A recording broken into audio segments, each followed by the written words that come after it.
آج سورہ الانفال شروع کریں گے جناب۔ انفال کا مطلب ہے مال غنیمت، یعنی جنگ میں لوٹا ہوا مال۔ اعوذ باللہ من الشیطان الرجیم، بسم اللہ الرحمن الرحیم۔ یسألونک عن الانفال، اے نبی صلی اللہ علیہ وسلم لوگ آپ سے مال غنیمت کے بارے میں پوچھتے ہیں۔ قل الانفال للہ والرسول، تو آپ انہیں بتا دیں کہ غنیمت کا مال اللہ اور اس کے رسول کا ہے۔ فاتقوا اللہ واصلحوا ذات بینکم، تو اللہ پر تقوی رکھو اور اصلاح کرو اپنے باہمی معاملات کی۔ واطیعوا اللہ ورسولہ ان کنتم مؤمنین، اور اطاعت کرو اللہ کی اور اس کے رسول کی اگر تم ایماندار ہو۔ انما المؤمنون الذین اذا ذکر اللہ وجلت قلوبهم واذا تلیت علیہم آیاتہ زادتہم ایمانا وعلی ربہم یتوکلون، اور اطاعت کرو اللہ کی اور اس کے رسول کی اگر تم ایماندار ہو۔ صرف وہی لوگ سچے ایماندار ہیں کہ جب ان کے سامنے ذکر کیا جائے اللہ کا تو کانپ اٹھتے ہیں ان کے دل، اور جب آیتیں ان کے سامنے پڑھی جائیں اللہ کی تو یہ ان کے ایمان کو بڑھا دیتی ہیں، اور وہ صرف اپنے رب پر بھروسہ کرتے ہیں۔ الذین یقیمون الصلاۃ ومما رزقناہم ینفقون، یہ وہ لوگ ہیں جو قائم کرتے ہیں نماز کو اور جو رزق اللہ نے انہیں دیا ہے اس سے خرچ کرتے ہیں۔ اولئک هم المؤمنون حقا، یہی ہیں سچے مومن۔ لہم درجات عند ربہم ومغفرۃ ورزق کریم، انہی کے لیے درجے ہیں ان کے رب کے پاس اور بخشش ہے اور باعزت روزگار۔ کما اخرجک ربک من بیتک بالحق وان فریقا من المؤمنین لکارہون، اب یاد کیجئے کہ کس طرح نکال لایا آپ کو آپ کا رب آپ کے گھر سے حق کے ساتھ، اور بے شک اہل ایمان کا ایک گروہ تھا جو اس کو ناپسند کرتا تھا۔ یجادلونک بالحق بعدما تبین کانما یساقون الی الموت وهم ینظرون، جھگڑ رہے تھے آپ سے سچی بات میں اس کے بعد بھی کہ ان پر واضح ہو چکی تھی صحیح بات، ایسے ثابت ظاہر کرتے تھے گویا موت کی طرف بھاگے جا رہے ہوں کہ انہوں نے موت کو دیکھ ہی لیا ہو۔ وَإِذْ يَعِدُكُمُ اللَّهُ إِحْدَى الطَّائِفَتَيْنِ أَنَّهَا لَكُمْ وَتَوَدُّونَ أَنَّ غَيْرَ ذَاتِ الشَّوْكَةِ تَكُونُ لَكُمْ وَيُرِيدُ اللَّهُ أَنْ يُحِقَّ الْحَقَّ بِكَلِمَاتِهِ وَيَقْطَعَ دَابِرَ الْكَافِرِينَ، اور یاد کرو جب وعدہ فرمایا تم سے اللہ نے ان دو گروہوں سے کہ وہ تمہارے لیے ہے، اور تم پسند کرتے تھے کہ نہتا گروہ تمہارے حصے میں آئے، اور اللہ چاہتا تھا کہ حق کو حق کر دے اپنے ارشادات سے اور کاٹ دے کفار کی جڑ کو۔ لیحق الحق ویبطل الباطل ولو کرہ المجرمون، اور تاکہ ثابت کر دے حق کو اور مٹا دے باطل کو اگرچہ ناپسند ہی کرے اس کو عادی مجرم۔ اذ تستغیثون ربکم فاستجاب لکم انی ممدکم بألف من الملائکۃ مردفین، یاد کرو جب تم فریاد کر رہے تھے اپنے رب سے تو سن لی اس نے تمہاری فریاد، اور یقیناً فرمایا کہ میں یقیناً مدد کرنے والا ہوں تمہاری 1000 فرشتوں کے ساتھ جو پے در پے آنے والے ہیں۔ وما جعلہ اللہ الا بشرا ولتطمئن به قلوبکم وما النصر الا من عند اللہ ان اللہ عزیز حکیم، اور نہیں بنایا فرشتوں کو اللہ نے ان کے نزول کو اللہ نے مگر ایک خوشخبری تاکہ مطمئن ہو جائیں اس سے تمہارے دل،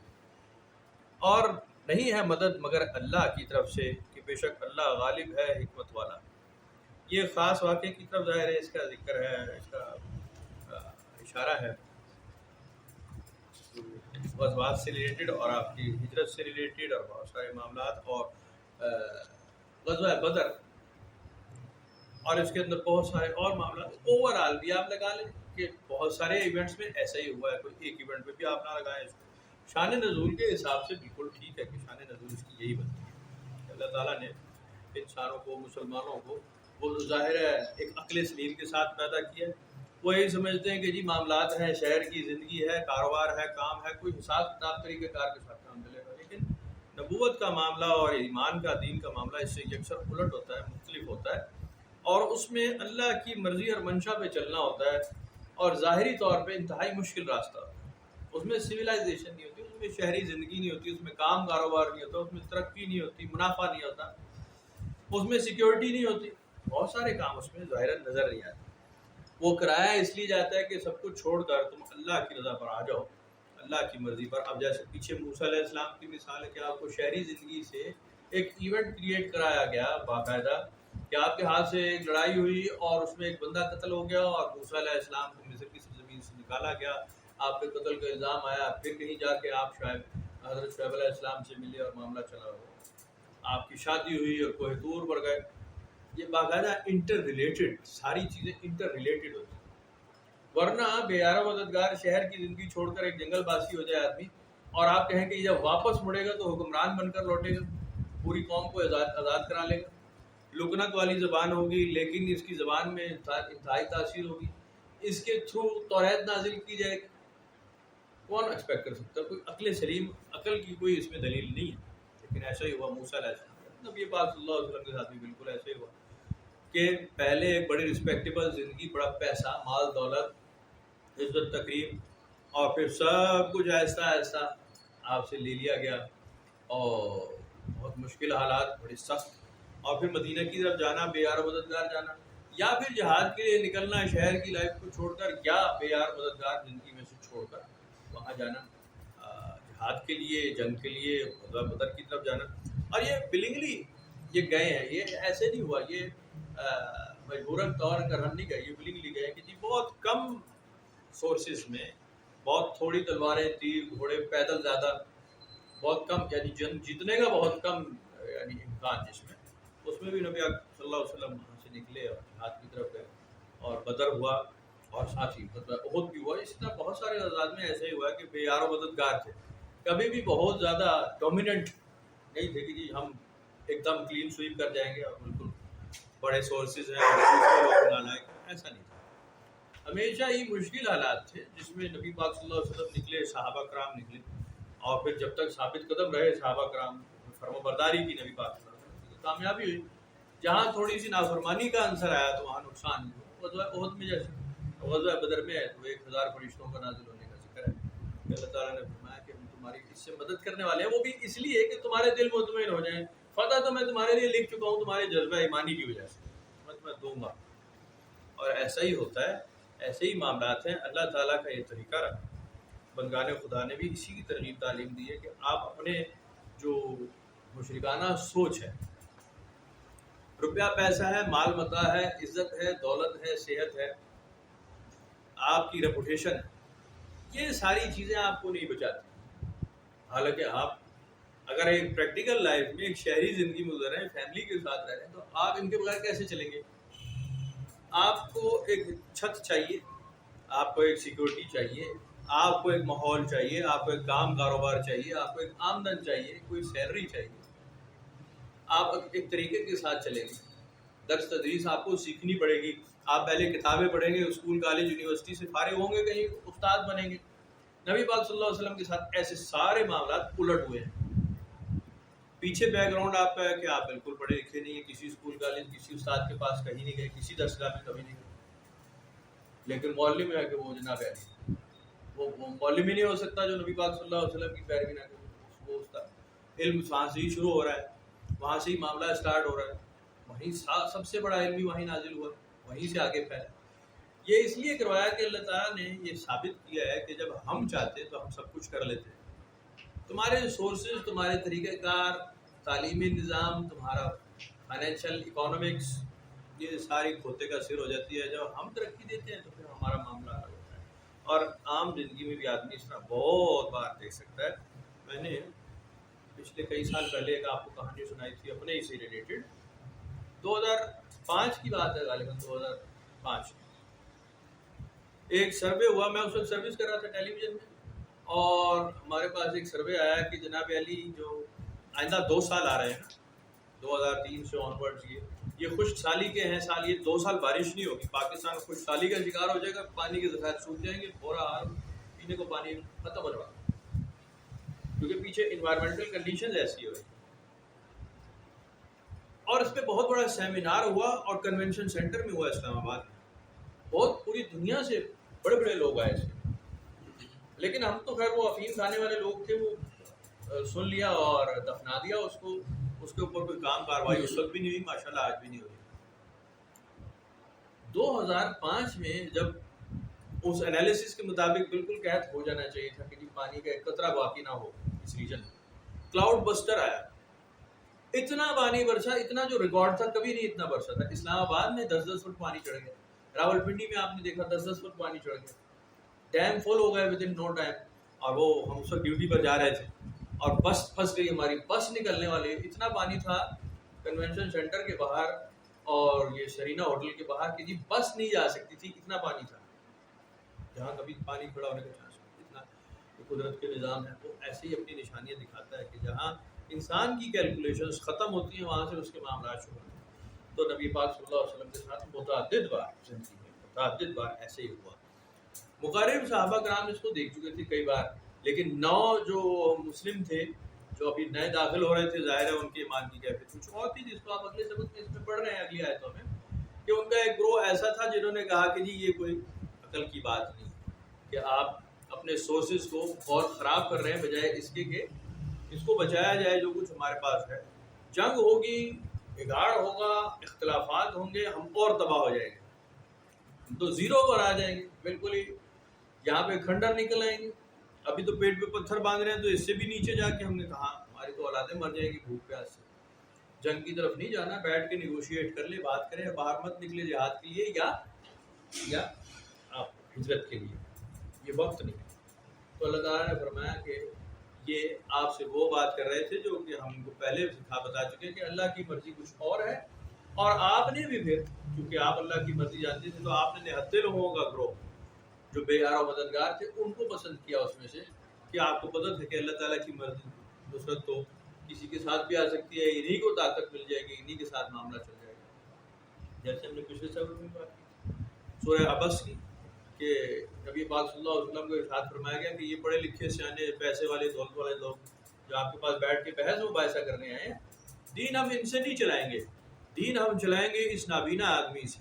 جو بالکل بے یار و مددگار نظر آتا ہے، جو جس کے پاس کوئی طاقت نہیں، کوئی صلاحیت نہیں، کوئی علم، کوئی فن نہیں، اس سے ہم دین چلا دیں گے. ہم تو دیکھتے ہیں ایمان کی کیفیت، ہم تو دیکھتے ہیں دل کا معاملہ، جب سیدھا ہے تو بس سیدھا ہے. آج یہی بات کسی کو سمجھانا کتنا مشکل ہے، کتنا مشکل کا سمجھے نہیں، چانس ہی نہیں کہ آپ سمجھیں، امکان ہی نہیں. کہیں گے نہیں یار وہ پچھلے وقتوں کی بات تھی اور ایسا نہیں ہے. اس وقت بھی لوگ یہی کہتے ہیں کہ پچھلے زمانوں میں ایسا ہوا ہے، اب ایسا نہیں ہوتا، اب موضوعات نہیں ہوتی. تو یہ بات یاد رکھنی چاہیے کہ جب تک اللہ ہے موضوع ہوگا، نہیں ہوگا جس دن تو آپ سمجھ لیں کہ انسان کوئی مخلوق کوئی لائف کو ہے ہی نہیں. وہ غیبی امداد جب بند کرے گا نا، رزق کا چانس نہیں ہے کہ کسی کو مل جائے. یہ پاکستان میں ہی جتنے کھڑپینچ 8-10 ہی بیٹھے ہیں نا، یہ سارا ہی سمیٹ کے بھاگ جائیں گے. ابھی بھی دونوں ہاتھوں سے سمیٹ کے بھاگتے ہیں نا، جب بھاگتے ہیں ابھی بھاگ رہے ہیں نا، پیسے سمیٹ کے بھاگ رہے ہیں، صندوق کے صندوق لے کے بھاگ رہے ہیں. اس کے باوجود آپ اور میں بیٹھے ہیں، اس وقت پنکھا چل رہا ہے، لائٹ گرمی، ہم کھانا کھا چکے ہیں، ابھی ہم اور کھانا کھائیں گے. بات سمجھ رہے ہیں؟ یہ غیبی امداد، یہ معاملات قدرت کی طرف. ابھی ہمارے ایک دوست آئے ہوئے ہیں نا باہر سے، ان سے بھی یہی بات لگ رہی ہے. اصل میں ہے کچھ ایسا، یہاں کچھ بھی ہے، کیسے بھی حالات، آپ آج بھی دیکھیں تو مسجدوں میں نمازی موجود ہے، آج بھی درود و اسلام کی محفلیں ہو رہی ہیں، آج بھی لوگوں میں ایمان کا شوق ہے، آج بھی رسالت کی بات آئے تو کوئی کمپرومائز نہیں کرتا. کھڑے ہو جاتے لوگ، وہ نام نہ لے کوئی رسول اللہ صلی اللہ علیہ وسلم کے خلاف تو بات ہی نہ لے، ایسی تیسے اچھا ہو برا ہو کوئی نتیجہ نکل آئے کھڑے ہو جاتے ہیں، کوئی شک نہیں ہے اس کے اندر. یہ انہی چیزوں کی برکت ہے. ابھی آپ جو کورونا سے بچے وہ بھی اسی لیے کہ راتوں کو 10 بجے کھڑے ہو کے اذانیں دے رہے تھے لوگ، یہ یقین کریں اسی سے بچ جاتا ہے. یہ جراثیم ہے، یہ بھی ظاہر مخلوق ہے اللہ. یہ قرآن شریف میں اور احادیث میں اس کا ذکر ہے. احادیث میں بڑا واضح ذکر ہے کہ جہاں اللہ کا نام لیا جاتا ہے وہاں شیطان دور بھاگ جاتا ہے. خاص طور پہ اذان کا ذکر یا اقامت کا ذکر. اقامت کے لیے باب الصلاۃ میں آپ نے پڑھا ہے کہ جب اقامت کہی جاتی ہے نا تو شیطان تمہاری صفوں سے نکل بھاگتا ہے، کانوں میں انگلیاں ٹھوس دیتا ہے کہ اقامت کی آواز میرے کان میں نہ جائے. اور جب اقامت پوری ہو جاتی ہے تو تمہاری صفوں میں آ کر کھڑا ہو جاتا ہے. یہ قدرت کے نظام، یہ اس کا حساب ہے. جیسے یہ میں اب اس کو پروموٹ نہیں کر رہا، بالکل ہرگز کرنا بھی نہیں چاہیے. یہ دم درود جو کیا جاتا ہے تو کینسر کے مریض ٹھیک ہو جاتے ہیں، ہیپاٹائٹس کے مریض ٹھیک ہو جاتے ہیں، بہت سارے مریض وہ اسی لیے ٹھیک ہو جاتے ہیں کہ آپ اللہ کا کلام پڑھ کے ان جراثیم پہ جب دم کرتے ہیں یا پانی بھی آ جاتا ہے تو جراثیم کی کیا مجال ہے کہ وہ نافرما بردار ہو اللہ کا. اس کی کلام، اس کی اوقات ہی نہیں، اس کی حیثیت نہیں، وہ دور چلا جاتا ہے، وہ چھوڑ دیتا ہے. اس کی ہلاکت ہو جاتی ہے، وہ راستہ ہٹا دیتا ہے، خالی کر دیتا ہے، اور ایسے ہی شفا ہو جاتی ہے آدمی کو، اس میں کوئی شک کی بات نہیں۔ اب یہ باتیں ماورائی ٹائپ کی ہو جاتی ہیں، اچھل کود آ جاتی ہے اس کے اندر، اس کو رنگ غلط کیا جاتا ہے، اس لیے بہت پروموٹ نہیں کرنی چاہیے۔ یہ فارمولے ایسے ہیں کہ جن کو آزمانا نہیں چاہیے، آزمانا نہیں۔ کسب حلال بڑی ضروری چیز ہے کہ آپ اپنے دونوں ہاتھوں سے کام کریں گے، اپنی کھلی آنکھوں سے دیکھیں گے، بجائے بند آنکھوں کے دیکھنے کے۔ بند آنکھوں سے آپ مراقبے کرتے رہیں، وہ اپنے تنہائی کے اکیلے وقت میں کریں آپ، ہاں جی، کھلی آنکھوں سے دیکھ کر بھال کر سوچ کر کر لیں، بجائے اس کے کہ آپ استخاروں کے چکر میں پڑ جائیں۔ آپ اللہ توکل کام کریں، نفع اور نقصان اللہ پہ چھوڑ دیں، وہ سارا اس کا۔ لیکن ان فیکٹ جو کام کرنے والی ذات ہے، جو آپ کو نفع اور نقصان کی طرف لے جاتی ہے، وہ اللہ کی ذات ہے۔ آپ کو کامیاب کام کرانا ہے، اللہ نے کرانا ہے۔ دشمن حملہ کرے گا، وہ اللہ کی مرضی سے ہوگا، ورنہ اللہ نہیں چاہتا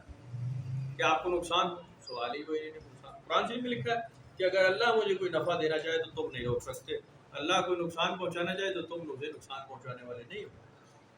یہ صرف آیتیں ہی نہیں ہے کہ اس کو پڑھ کے بندہ کہے آہا کیا قرأت تھی اور کیا تلاوت تھی، اور 10 نیکی اور 10 نیکی اور ایک کے بعد 10 نیکی۔ یہ بڑے مشکل نقطے ہیں، بڑے مشکل، ان کی عقیدہ بنتا ہے، اس کو یا آپ جیتے ہیں یا آپ کے رنگ ریشے میں رہتا ہے۔ جو کچھ بھی آپ پڑھ رہے ہیں وہ ایسے ہی، ابھی اس وقت آپ جو کچھ آپ پڑھ رہے ہیں یہ ایسا نہیں ہے کہ آپ اس وقت ایمان لے آئیں اس کے اوپر، آپ کہیں گے تلاوت اچھی ہے، ٹھیک ہے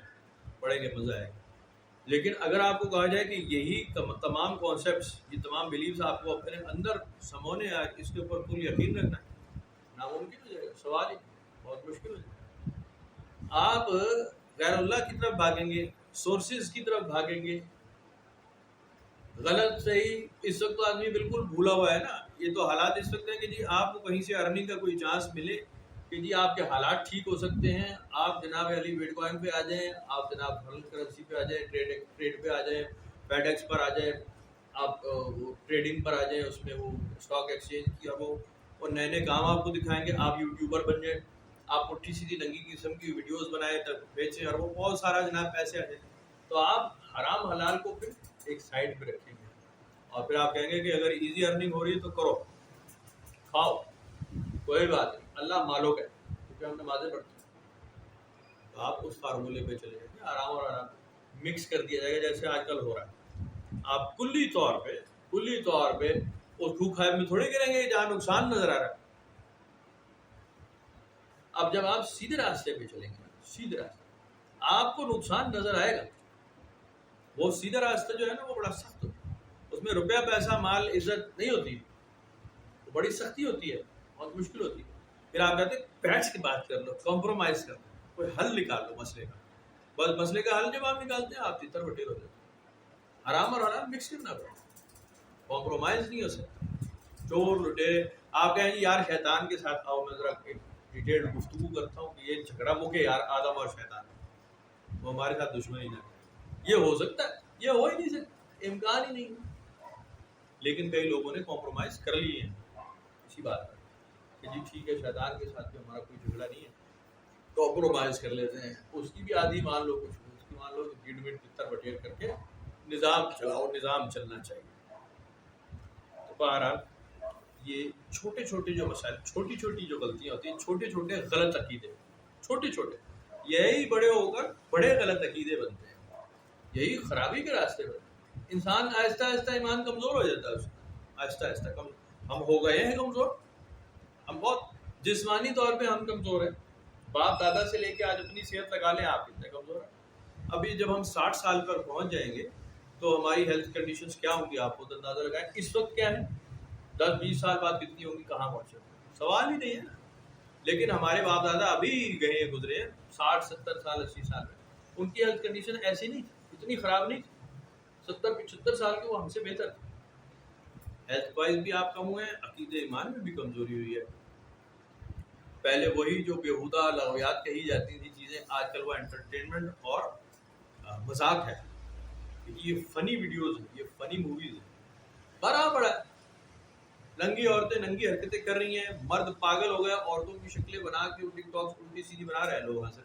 خود سمیت میں بھی دیکھ ہی رہے ہیں، ہم کب نہیں دیکھے۔ بات اتنی ہے کہ یہ پہلے ویلیوز کے سخت خلاف تھیں چیزیں، بہت خلاف، سوال نہیں تھا کہ آپ کسی بڑے کے سامنے بیٹھ کر کہیں کہ جی فلم دیکھی ہم نے اس میں گانا تھا، یا کوئی بڑا گھر میں داخل ہونے کا ٹائم ہو اور گانا چلتا رہے ٹی وی پر۔ ہم نے خود دیکھا ہے کہ ٹی وی بند کیے جاتے تھے بڑے پہ آنے کے بعد، باپ یا دادا یا نانا یا کوئی بڑا بزرگ گھر میں آنا والا ہو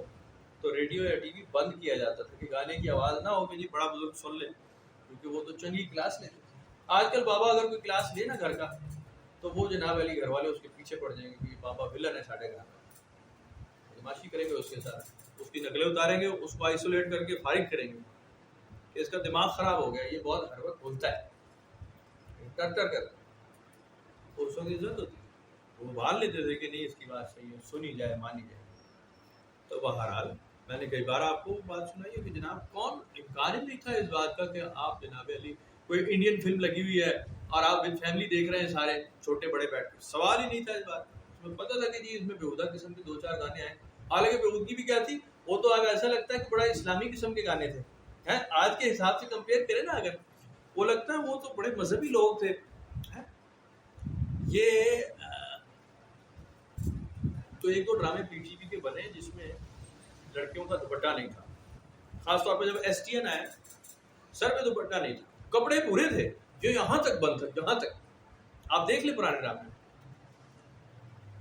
اس پہ مولویوں نے شور ڈال دیا کہ جی سر پہ دوپٹہ تک تو ہے نہیں، یہ بےہودگی آوارگی دیکھو ذرا، حالانکہ پورا لباس تھا، بس تھوڑا سا دوپٹہ گلے میں تھا، سر پہ سے اتر گیا۔ وہ زیاد صاحب کا ڈنڈا تھا نا، اس کو ایسے سر پہ دوپٹہ رکھا،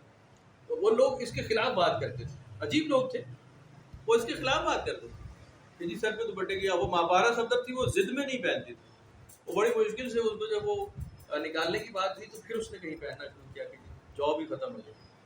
ایک تو تھی پیپلز پارٹی کی، وہ ظاہر ہے ضیاء کے ویسے خلاف تھی، تو وہ اس پہ اور بھی لگ جاتی تھی کہ میرے کیوں کہا ہے سر پہ دوپٹہ اٹھا۔ ٹیلی ویژن کا ایک کلچر تھا کہ جی آپ پاکستانی میڈیا پہ کام کریں، ایون انڈین میڈیا میں بھی ایسے ہی تھا، انڈین میڈیا بھی ایسے تھا۔ میں ایک ہیرو کا انٹرویو سن رہا تھا، کون تھا، کسی فارن مووی میں، ہالی ووڈ کی مووی میں اس کو کوئی کام میرا ایکٹ کرنا تھا، انگلش فلم میں کام کرنا تھا، انڈین ایکٹر، پتہ نہیں کیا نام تھا، بھول گیا میں،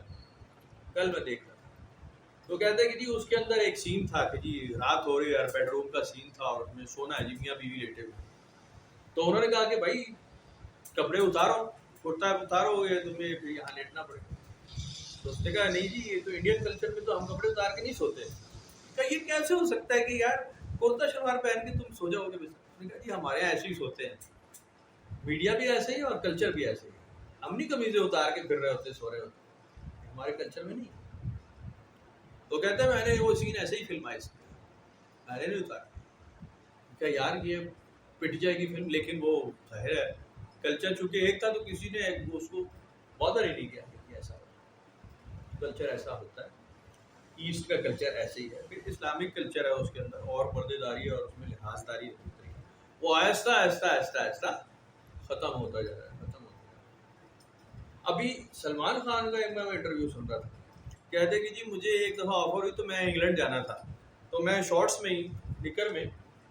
پہنچ گیا ایئرپورٹ اور وہ چلا گیا۔ میری کہتے ہیں کسی فین نے تصویر لے کے میرے والد صاحب کو بھیج دی، سلیم کو، تو انہوں نے چنگی جھاڑ پلائی کہ یار یہ تمہارا حلیہ ہے، یہ نکر پہن کے بدتمیزی کر رہے ہو، تم ایئرپورٹ پر آئے ہو اور انگلینڈ تک پہنچا ہے، تمہیں شرم نہیں آئی کہ تمہاری ٹانگیں نظر آ رہی؟ کہتے ہیں کہ جی میں بھی کان کو ہاتھ لگایا کہ اندر نہیں کروں۔ تو انگلینڈ میں تو وہ بندھا تو ننگے لوگ ہیں، بے شرم، ان کے خمیر میں بے شرمی ہے، ننگے، انہوں تو احساس ہی نہیں تھا۔ لیکن یہاں کلچر باقی ہے، باقی تھا، پتہ نہیں شاید ہے یا نہیں ہے، لیکن پہلے تھا، آہستہ آہستہ آہستہ۔ یہ جینٹس کی بات ہے، لیڈیز کی تو بات ابھی ہے ہی نہیں۔ جینٹس میں تو یہ، اب لیڈیز میں تو اس سے کہیں گنا زیادہ، بہت زیادہ آہستہ آہستہ وہ ویلیوز اب تباہ ہو گئی، نیچے سے نیچے، نیچے سے نیچے، اب وہ بالکل ہی 0% پہ چلا گیا۔ اب انڈین کے، اب تو آپ پاکستانی فلمیں فیملی کے ساتھ نہیں دیکھ سکتے، وہ چھوڑ کے بچے بیٹھے ہیں، ایسے بدماش اور ننگی عورتیں، بےہودہ آوارہ عورتیں، وہ ٹک ٹاکر تو بالکل ہی ننگا ہونے کے، وہ گوار چاہل گاؤں کی گوار عورتیں ہیں وہ، اور انہیں منہ پہ نیلے پیلے رنگ کا آٹا مل لیا ہے سفید رنگ کر کے، اور وہ ویڈیوز بنا رہی ہیں، وہ بالکل چنگڑ چمار، اللہ رحم کرے، ہم بھی کوئی ذات کے ایسے نہیں، لیکن دیکھنے سے حرکتوں سے لگتا ہے کہ یہ کوئی چمار آدمی ہے، گھٹیا کام کر رہے ہیں، اور لائکس مل رہے ہیں، شیئرز ہو رہے ہیں، پاپولیرٹی مل رہی ہے، پیسے آ رہے ہیں، کمال ہو رہا ہے۔ آہستہ آہستہ جب آپ ویلیوز چھوڑتے ہیں، اللہ کی طاقت کو چیلنج کرتے ہیں، وہ آپ کو ایسے دوسرے راستوں میں ڈال دیتا ہے کہ اب آپ جو راستہ ہی اختیار کریں۔ ایسے ہی ہے جیسے اب آپ جب پیدل چلتے تھے نا، تو آپ کی ٹانگوں میں پیدل چلنے کی طاقت تھی پیدل، جب سائیکل آ گئی تو پھر وہ تھوڑی سی طاقت ادھر ڈائیورٹ ہو گئی، موٹر سائیکل آیا تو ٹانگوں کا استعمال بالکل ہی بند، گاڑی آئی تو آپ بالکل ہی لیٹ گئے کہ اب تو میں لیٹ کے چلاؤں گا، ہاں جی میں لیٹ جاؤں گا، ڈرائیور ہی چلا۔ اب اگر وہ گاڑی آپ سے لی جائے اور سائیکل بھی نہیں ہے، اب آپ کو پیدل چلایا جائے تو آپ کی ٹانگیں چلیں گی ہی نہیں، یوز ٹو ہی نہیں ہے، کام خراب ہو گیا بیٹا،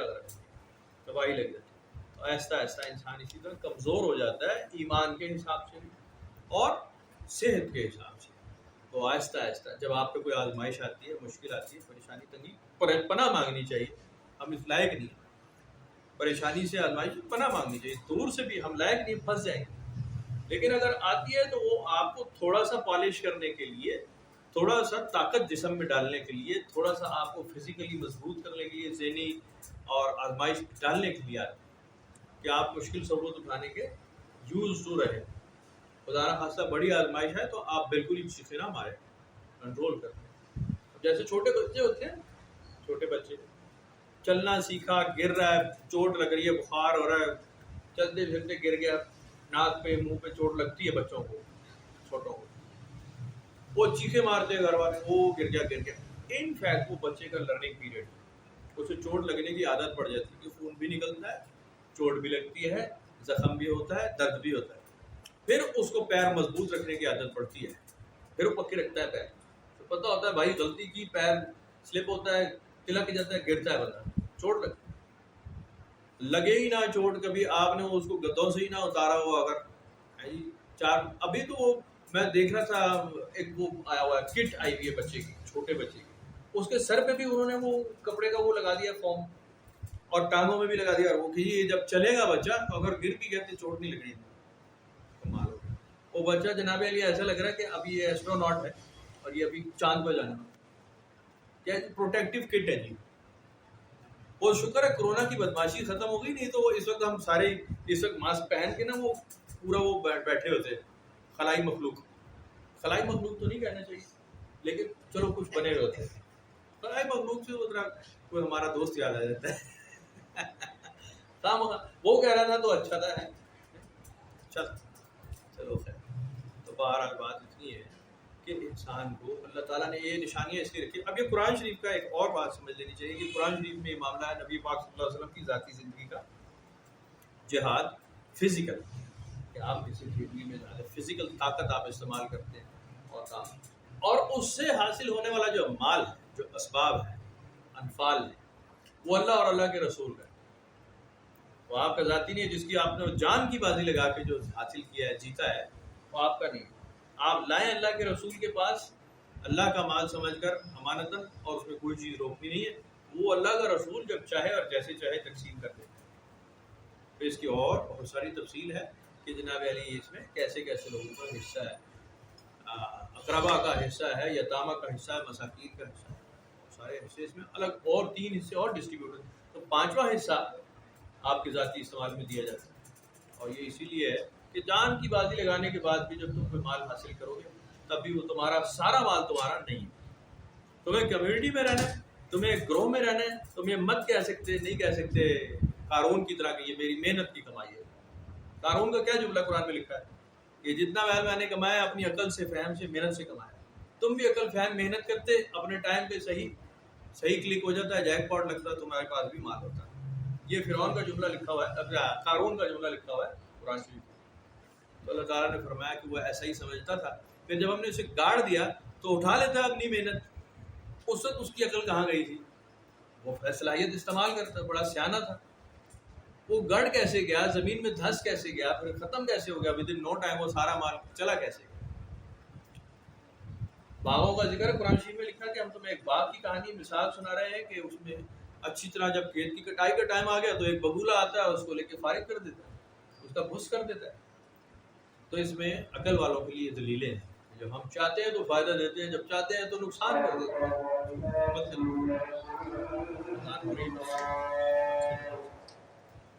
تو یہ قدرت کی کھلی نشانیاں ہیں جس کو بار بار قرآن شریف میں ایسے لکھا ہے کہ ہمارے اس معاملے کو، ہمارے اس اختیار کو، اس طاقت کو چیلنج مت کرنا. تمہاری ایفرٹ، تمہاری لیبر، ہم تمہیں اس کا انعام دیں گے ضرور، اس کو چھوڑیں گے نہیں، رائے گا نہیں جانے دیں گے، لیکن انعام جو دیتے ہیں نا وہ ہم ہی دیتے ہیں، اجر دینے والے ہم ہی بیٹھے. تم اس کا اجر نہیں لے سکتے، اچک کر لے جا نہیں سکتے. قرآن شریف میں جیسے لکھا ہے 30ویں سپارے میں سورہ النبا میں کہ اگر ہم پانی کو نیچے لے جائیں، میٹھے پانی کی طرف نیچے لے جائیں، کون ہے جو تمہیں صاف پانی لا کر دے سکے؟ ابھی جیسے پچھلے 2 سال ہمارے گھر پانی کا بڑا ایشو رہا، 2 سال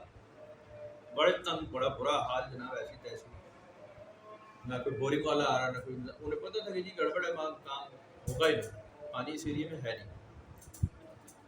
جب بالکل ہی نک و نک ہو گئے نا، بالکل ایسی تیسی پھر گئی، پانی کا ٹینکر اس وقت 4000 5000 کا ہو گیا، اور ہم بالکل لیٹ گئے کہ یار اب تو ٹینکر بھی نہیں ڈال سکتے.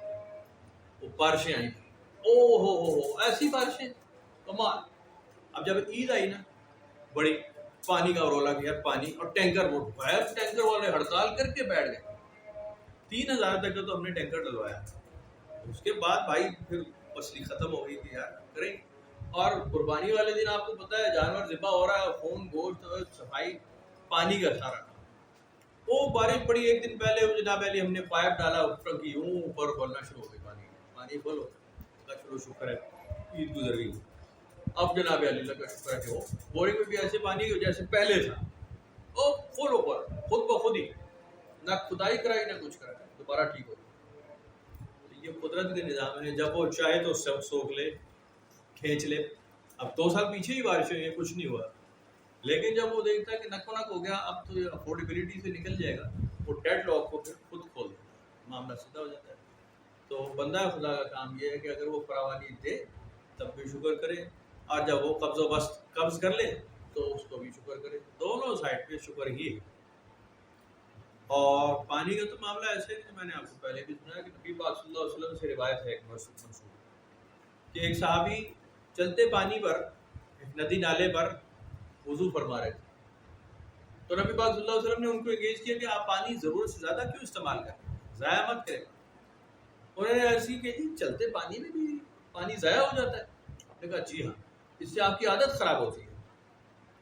جب کم پانی میسر آئے گا تم سے وضو نہیں ہوگا. پھر ابھی سے کنٹرول کرو، چاہے بہتے چلتے پانی میں، تو جب کم بیانی ہوگا تب بھی تم وضو آسانی سے کرو. عادت خراب ہو گئی تمہارے لیے، پانی جو ہے اسے ضائع کرنے کی تمہیں عادت ہو گئی، ایسی تیسی پھرو گے ہمیشہ. تو یہ اصول، یہ ضابطے اس لیے ہیں کہ انسان کی عادت خراب نہ ہو، لینینٹ نہ ہو جائے، کمزور نہ بڑھ جائے، ورنہ کمزور ہوتا جاتا ہے.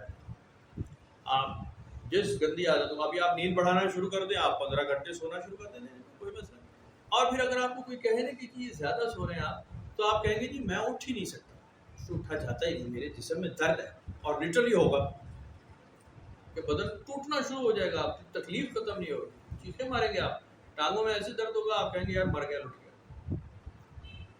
تو یہ آپ 5 یا 6 گھنٹے جو ایک بندہ خدا کا طریقہ ہے، اتنی نیند کریں اور باقی ٹائم اٹھ جائیں، چھوڑ دیں بستر، آپ اسی بھی یوز ہو جائیں گے، ود ان نو ٹائم ہو جائیں گے. اور لیبر کر لیں، لیبر فزیکل لیبر کی عادت رکھنی چاہیے. آپ نہیں رکھیں گے تو غلط طریقے سے سخت زیادہ لیبر آپ کو، آپ کے نصیب میں تو آئے گی. جو آپ دیکھیں نا ریلیکس ٹائم زیادہ مل رہا ہے، فری ٹائم زیادہ ہے، فزیکل لیبر کم ہے. آپ کسی نہ کسی فزیکل لیبر میں پڑ جائیں، اس وقت نہیں کریں گے تو کوئی فٹیگ پڑ جائے. مال ہے خرچ کریں اس کو اللہ کے راستے میں، کھلے دل سے خرچ کریں، اپنے اوپر لگائیں، بیوی بچوں پر لگائیں، دوست احباب پہ لگائیں، یتیموں پہ لگائیں، مسافروں پہ لگائیں، کھانے پینے پہ لگائیں، خوش خرم رہیں، مسجد میں لگائیں، صدقہ دیں، زکات دیں، خیرات دیں، کریں. جہاں دل جاتا ہے خرچ ضرور کریں. نہیں کریں گے جمائی رکھیں بس، ٹھیک ہے. مسلمان آدمی بندہ خدا یہ نہیں کر سکتا کہ مال اکٹھا کر، یہ بھی میں آپ کو بتا دوں بڑا مسئلہ ہے.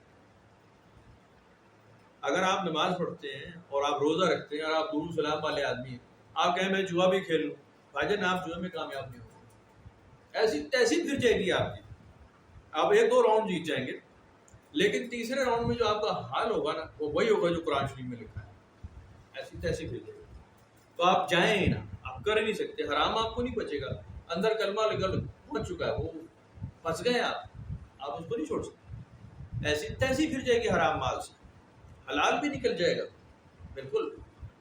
بہت برا حال کر کے وہ پھر وہ مارتا ہے،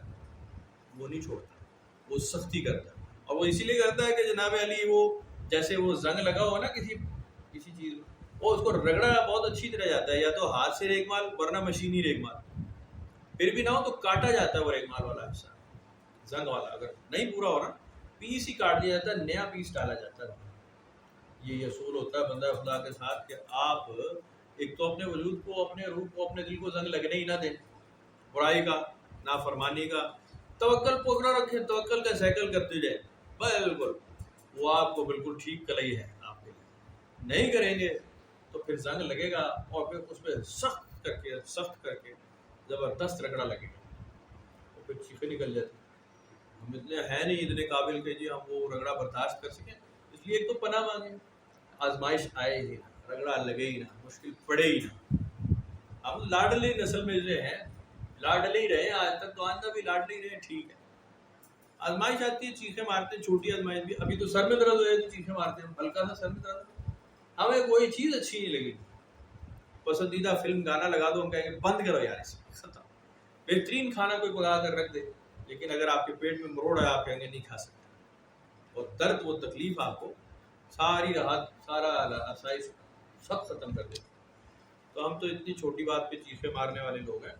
تو ہمیں تو بڑی آزمائش کی طرف سوچنا بھی نہیں چاہیے، پناہ مانگنی چاہیے، اٹھتے بیٹھتے پناہ مانگنی چاہیے کہ آزمائش نہ آئے، آ جائے تو شکر ادا کریں کہ جی کہیں نہ کہیں سے وہ مواد تھا، وہ زہر تھا جو کہ ضروری ہے نکل جانا، ورنہ وہ ناسور بن کے پورے وجود میں پھیلے گا۔ میں آپ کو پہلے بھی کئی بار یہ بات کر چکا ہوں کہ مجھے جو پسند ہے بات ذاتی اپنی زندگی میں سب سے پسندیدہ چیز، تو کوئی ایسا استاد ہو جو انتہائی سخت گیر ہو، سیدھے راستے میں چلانے والا، ڈنڈے والا ہو، سخت، میں غلطی کروں وہ مجھے بالکل رعایت نہ دے، ہنٹر لے کے، کوڑا لے کے پیچھے آ جائے، فوراً بالکل ٹائم ہی نہ دے،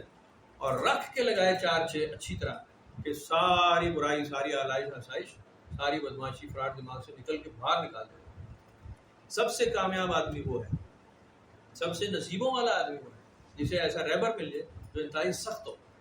سختی سے پیش آئے اس کے ساتھ، اگر نرمی سے پیش آ رہا ہے تو بھاجن وہ آپ کا رہبر ہی نہیں،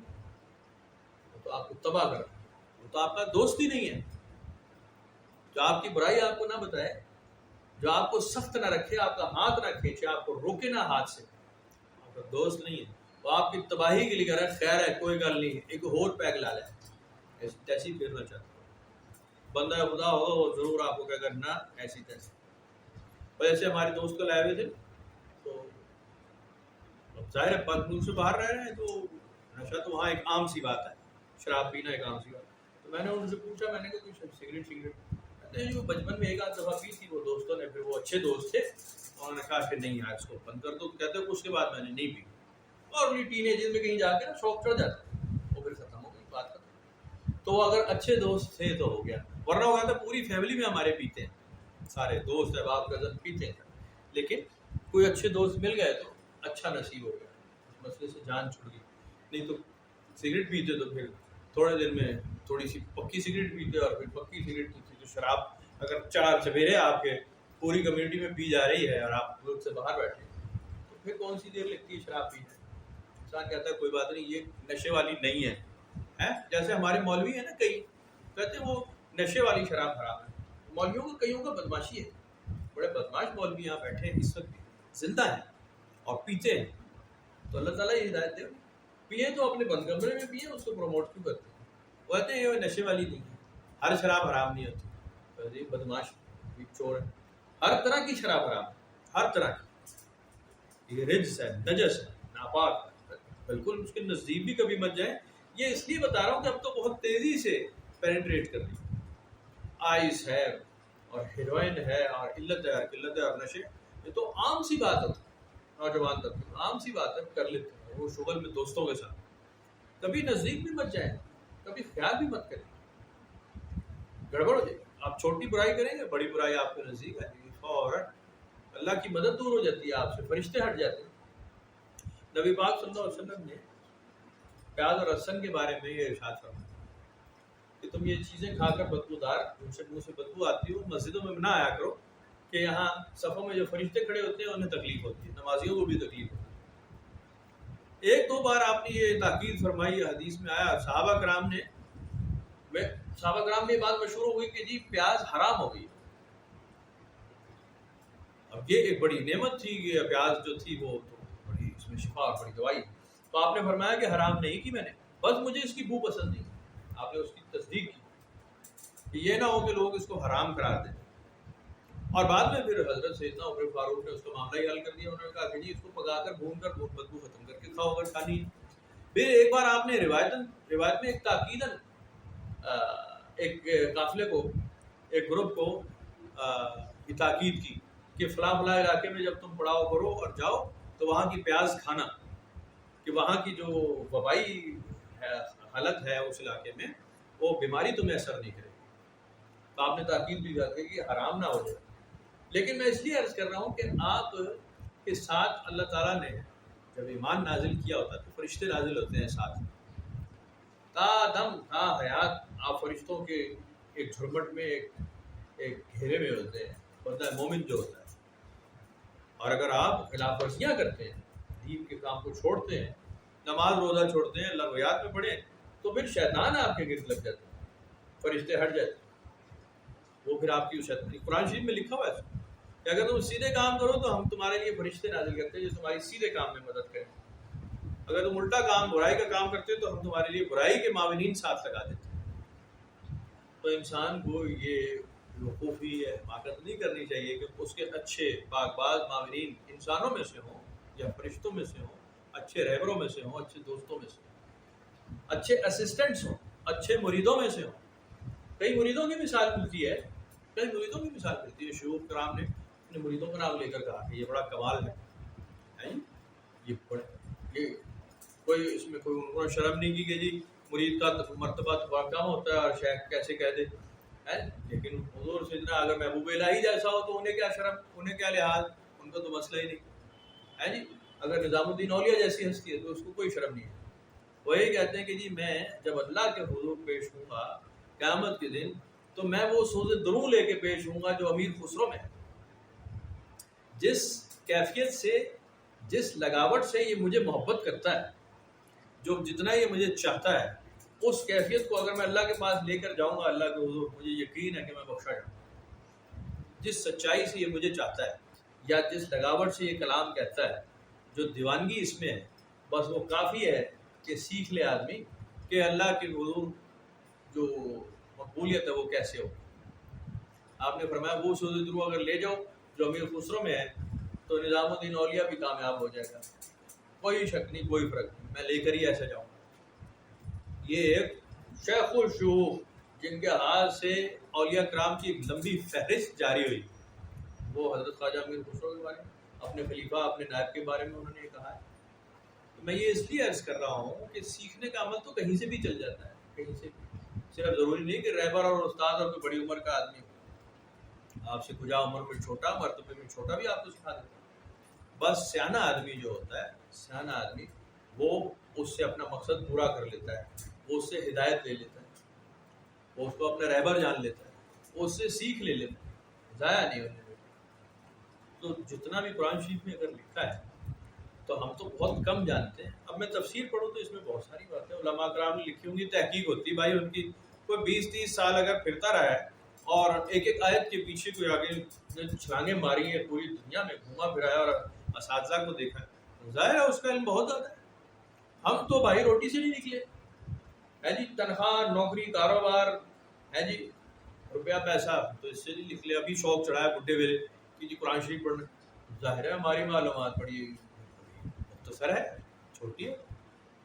تو وہ عالموں والی بات نہیں کر سکتے کہ جی تفصیلوں والی بات کریں اور تفصیلیں نکالیں اور نقطے نکالیں، وہ کر نہیں سکتے۔ جو ناقص چھوٹی سی بات ہوتی ہے بس آپس میں بیٹھ کے ہم کر لیتے ہیں، اتنا کافی ہے۔ ایمانداری یہ ہے کہ آپ کے دل کی کیفیت ٹھیک ہے، وہ گڑبڑ نہ، وہ خراب بس ہے، کافی ہے۔ تو ہم اس کو ادھر ختم کرتے ہیں جی، اذان ہو چکی ہے، اب نماز کا ٹائم ہے انشاءاللہ۔